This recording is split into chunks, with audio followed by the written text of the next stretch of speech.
Hey, it's Clay, and this will be a video chart on ticker symbol NAKD. We will take a look at the 30-minute time frame. Real quick, what do I mean by 30-minute in case maybe you're new to charts? Instead of each one of these candlesticks here representing 1 day's worth of price action, which is what you would normally see, each one represents 30 minutes. So while this here may look like several days worth of time, it's actually today's price action broken down into 30-minute time slices. I like through this time frame, and it's a good job of telling the quote-unquote story of the price, and then makes mapping out where levels of support resistance a bit easier to see. Did this analysis on Tuesday, so that is where the red trend line here is coming from.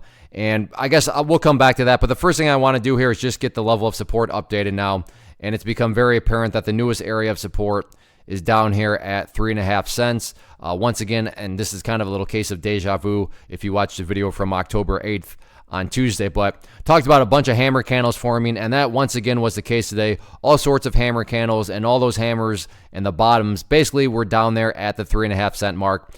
So newest area of support is 3.5 cents. The problem with that is going into today, that key level of support, is up there around 4 cents, but now that level has been violated, so the price just continues to get pressed further and further. And really, there's two ways you can visualize that. The first way is, at what we just talked about, those lows keep getting lower and lower. But the other way to visualize that comes back to this red trend line that I put into place.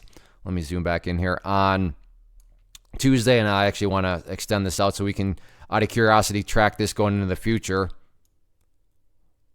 So there we go. But this trend line here I talked about, and once again today, you can't make this stuff up, and I'm not offended. I realize I'm just a stranger on the internet, so if you don't believe me about the trend line, that's fine. Like I said, just go back and watch October 8th video.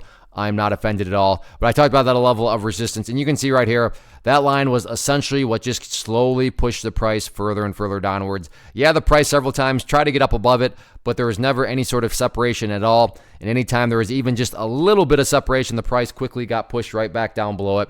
So that trend line is definitely, full bore in terms of being that key level of resistance that needs to be broken.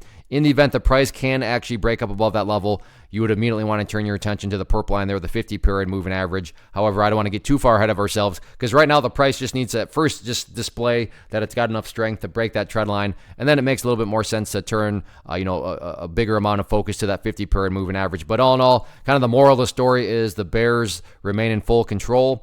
And, the price just keeps getting shoved down lower and lower. So the price is staying below that trend line and the price keeps on putting in new lows. But we'll see if the price can try to eventually get stabilized or not.